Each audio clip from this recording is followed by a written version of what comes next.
Did you know that a tiny grammatical shift can mean the difference between quitting a sport forever and, well, pausing your entire life just to play it? Yeah, I mean, it's literally the difference between saying I stopped playing and I stopped to play. Exactly. So welcome to the deep dive. Today we're looking at the Grade 11 Get Involved textbook, specifically Unit 8 on sports. Right. It's a really great unit. Yeah, we're setting out to master gerunds, infinitives, and quantifiers. Plus, we'll reveal exactly what the grading rubrics say you need to do to ace your upcoming exam. And that's a crucial set of skills, especially when we, look at those game-changer verbs you just mentioned. Right, let's get right into that. So we know that gerunds, the ing words, act as subjects or follow prepositions. Yeah, like being on a team or afraid of speaking. Exactly. While infinitives, to plus a verb, show purpose or follow adjectives. But wait, aren't there trick plays where verbs completely flip their meaning depending on the form? Well, absolutely. It really comes down to how these two forms view time. Which is fascinating. The infinitive, the verb with to, usually points forward in time. Forward in time, okay. Yeah, it's about a future action or a goal. So if you say, I stopped to play volleyball, that means you halted your current action in order to achieve the future goal of playing. Oh, wow. Okay, so the infinitive is looking ahead, so that must mean the gerund points backward. Backward, exactly. Yep. It refers to an action that was, already happening. I stopped playing volleyball. Means the playing was the ongoing action and you terminated it. You quit. That makes so much more sense than just, memorizing a list from a textbook. It's really about the timeline of the action itself. Does remember follow that same logic? It does, yes. If you say, I remembered to bring the ball, that's a forward-looking purpose.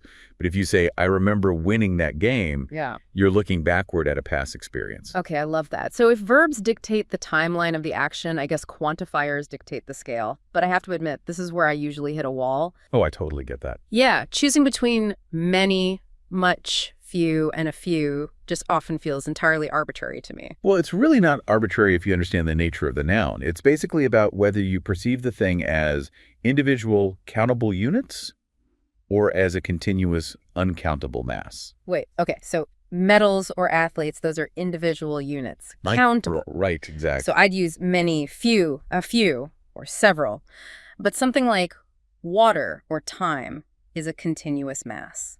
Spot on. I mean, you can't say one water, two waters. In a literal sense, that's why uncountable concepts require words like much or too much. Right, but what if you just, don't want to think about the metaphysical nature of a noun during a stressful exam? Are there cheat codes for that? Like words that just work for both? Actually, yes, there are these utility players. Phrases like lots of, plenty of, and enough. Oh. Yeah, they bypass the countable and uncountable rule entirely. Yeah. You can have plenty of cheese, which is a continuous mass, and plenty of tomatoes, which are individual units. They're incredibly safe bets under exam pressure. That is such a good tip. I'll definitely be using plenty of from now on.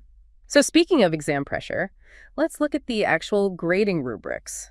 Because, knowing the grammar is one thing, but actually giving the evaluators what they want is another. Oh, absolutely. You need to know the rules of the game. Right. And for the writing exam, the opinion essay, the rubric actually demands exactly 4 paragraphs plus the active use of specific phrases for expressing opinions. Yeah, which is a very strict structural requirement. See, I have to push back there a little bit. Why strictly 4 paragraphs? I mean, if I make a brilliant, grammatically flawless argument in 3 paragraphs, shouldn't I get full marks? You would think so, yeah. Mm-hmm. But the evaluators aren't just testing your language proficiency here.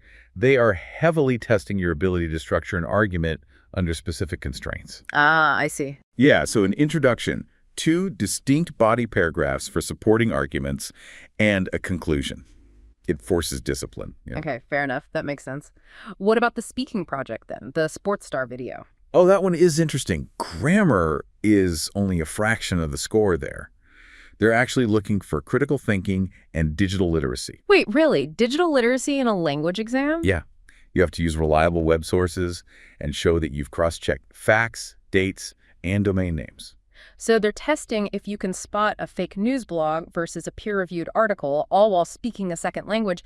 That is intense. It really is. And the rubric specifically targets pronunciation precision, too. You have to demonstrate a clear difference between the short E sound, like in event, and the long I sound, like in team. It's not just about being understood, it's about real accuracy. Wow. Okay, so to recap your study plan, Verbs shift, meaning based on their timeline. So gerunds look back, infinitives look forward. And for quantifiers, visualize whether the noun is a mass or individual units. And when in doubt, just use those utility phrases like plenty of. Yeah, keep it safe. Right. And finally, on exam day, stick strictly to that 4-paragraph structure and vet your sources like a journalist. If you keep all that in mind, you are entirely prepared. I totally agree. Which brings up a fascinating question to leave you with today. If practicing grammar is exactly like training for a physical sport, at what point does all this conscious, agonizing rule memorization simply become linguistic muscle memory? That is a great question. Right. Like, when do you stop thinking about the rules and just start playing the game?